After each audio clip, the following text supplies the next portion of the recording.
The very first chapter of Form 4 biology is quite simple and doesn't require much understanding, and most of them are not important when it comes to exams. However, there are a few things that you need to know.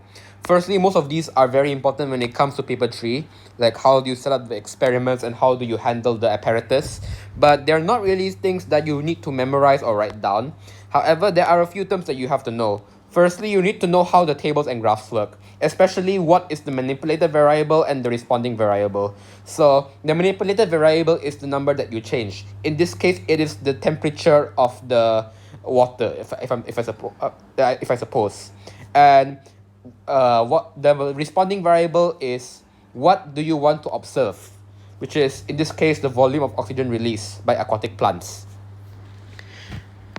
Next is going to be about the drawing. It is very, very, very, very, very important that you label your drawing.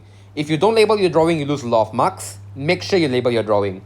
The magnification factor is not something that you do quite often because you don't really give the units, but or the values of the original image or specimen. But when it comes to the lab paper 3, you might need to take this into consideration.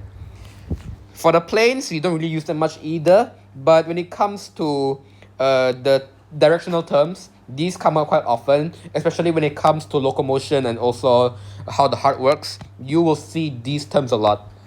And lastly, it's going to be about scientific investigation punya the tips, the steps. This is very important since primary school, so remember to keep this in mind.